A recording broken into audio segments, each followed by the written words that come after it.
Hello বন্ধুরা, আমি শুভ্রনীল। একটা বিষয় দেখলাম, চোখে পড়লো এবং অনেকগুলো পোস্ট ইনফ্যাক্ট চোখে পড়েছে। তো সেটা দেখার পর যেটা অনুভব করলাম যে আমাদের কত নীচ মানসিকতা, আমরা কত নিচে নেমে গেছি। পোস্টটা ছিল দেবদাকে নিয়ে, যে দেবদার এই যে সরব হচ্ছে বা কিছু, অ্যাকচুয়ালি সরব হওয়া মানে দেবদা পার্ট হচ্ছেন, তার একটা টিজার লঞ্চ হওয়ার কথা ছিল, ডেট অ্যানাউন্সমেন্ট হয়েছিল, সেটা সে পিছিয়ে দিয়েছে, দ্যাটস ইট। সে রিলিজ করেনি।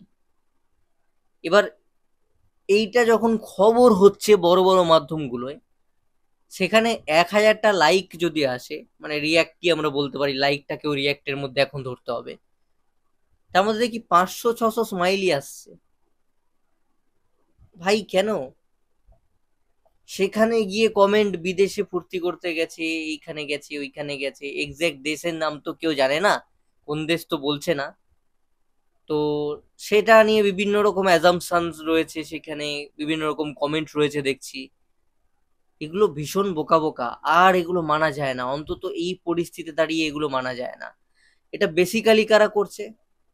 দেবদার যে দলে রয়েছে, তার অপোনেন্টে যে দল, তাদের মেম্বাররা, ন্যাচারালি বোঝা যাচ্ছে তাদের কথাবার্তায়, সেটা ভীষণ পরিষ্কার এবং ইঙ্গিতপূর্বক তাদের কমেন্ট বোঝা যায়, বুঝিয়ে দেয় তারা যে তারাও নির্দিষ্ট কোনো দল, বিরোধী দল, দেবদার বিরোধী দলের কোনো তারা মেম্বার, এটা পরিষ্কার, এতে কোনো সন্দেহ নেই।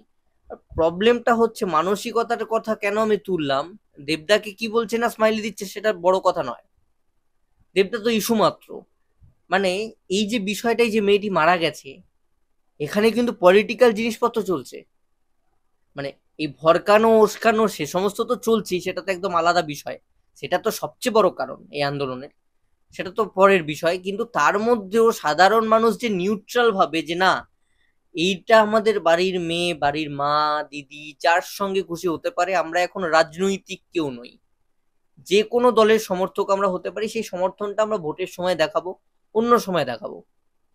একটি মেয়ে চলে গেছে, আন্দোলনটা এমন ভাবে আমরা সবাই একত্রিত হয়ে যে কোনো দলের আমরা এক হয়ে লড়ি, এমন ভাবে দাঁড় করাই যাতে পরবর্তীতে এরকম ঘটনা বেঙ্গলে না হয়, এটা উদ্দেশ্য হওয়া উচিত।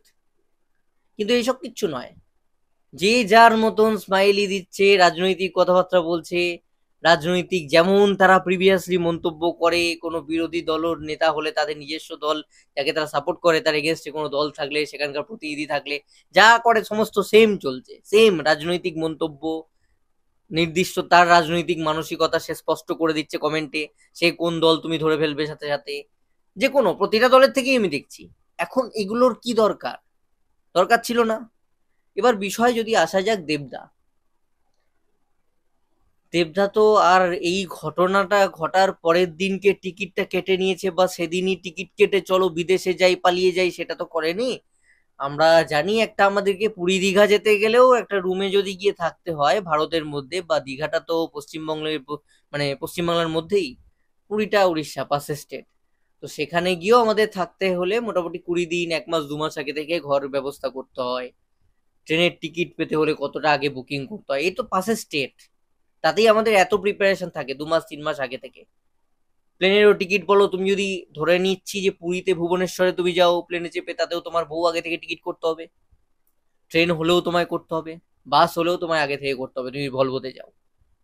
তো এটা যদি প্লেন দীঘা পুরীর ক্ষেত্রে এরকম হয়, তাহলে ভেবে নাও একটা বিদেশ গেলে কতদিন আগে তাকে কি কি প্রিপারেশন নিয়ে করতে হয়েছে, কত টাকার টিকিট হতে পারে, কবে থেকে কাটা।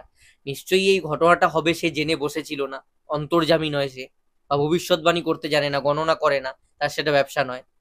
তাহলে সে নিশ্চয়ই বহুদিন আগেই টিকিট বা সমস্ত কিছু ব্যবস্থা করে রেখে দিয়েছে।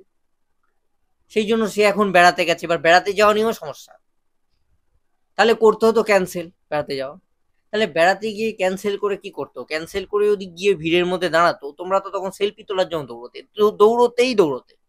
তখন আন্দোলন ফান্দোলন গুলি মারো, আগে দেব এসছে ছবিটা তুলে নাও, সোশ্যাল মিডিয়ায় পোস্ট করতে হবে তো, একটু ফেমাস হতে হবে তো, কিস্তি মারি মারবো, গালালি করি করবো, কিন্তু দেবের পাশে দাঁড়াতে হবে, এটাও কিন্তু গুরুত্বপূর্ণ।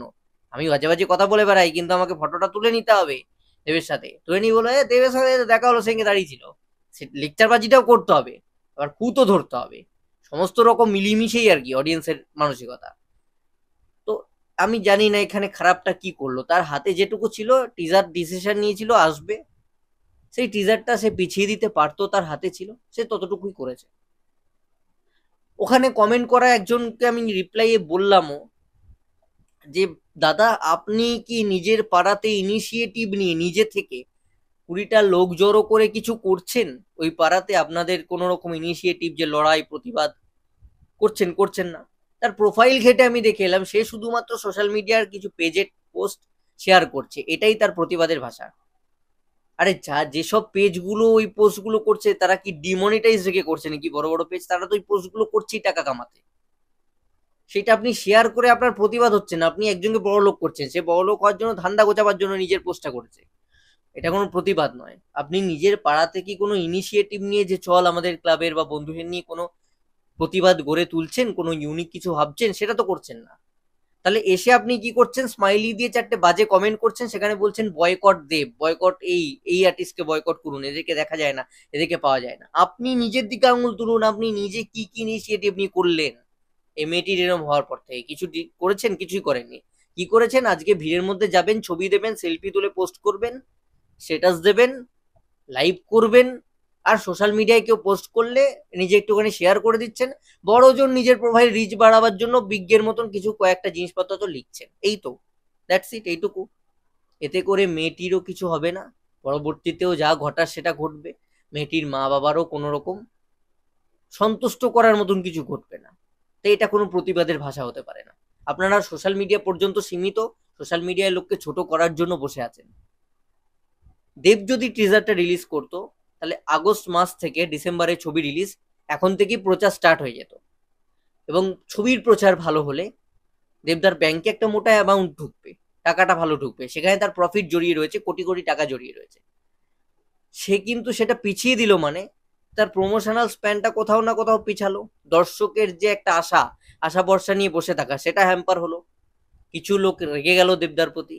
তাহলে প্রকৃত অর্থে কি আপনি প্রতিবাদটা করলেন, নাকি দেবদার নিজের প্রফিট, নিজের সমস্ত কিছুর কথা না ভেবে, নিজের প্রমোশনাল টাইম পিরিয়ডের কথা না ভেবে, নিজের প্রচার করে দেওয়া কথার দামের কথা কি হবে সেটা না ভেবে টিজারের অ্যানাউন্সমেন্ট করে দিয়েও সেটাকে পিছিয়ে দিলেন, পোস্টপন করলেন?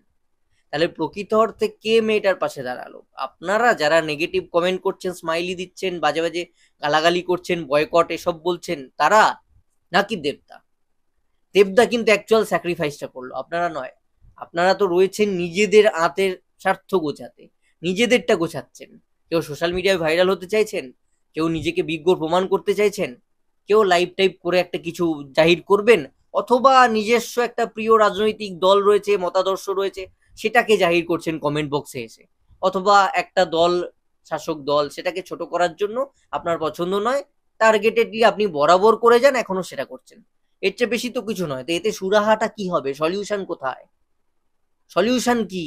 কোনো সলিউশন হচ্ছে? কি স্যাক্রিফাইস করলেন? তাহলে কি লাভ হলো? করার মধ্যে করা হচ্ছে, সারা জীবন বলে গেছেন দেবকে বয়কট করুন, এই অভিনেতাকে এই করুন, বাংলা ছবি আবার কে দেখে দেখি না, এসব করে গেছেন সারা জীবন, এখনো সেটাই করছেন। এক্সেপশনাল কিচ্ছু নয়, নতুনত্ব কিচ্ছু নেই, যা ঘটছে পরবর্তীতে সেটাই ঘটবে, কারণ আপনাদের এই মানসিকতা।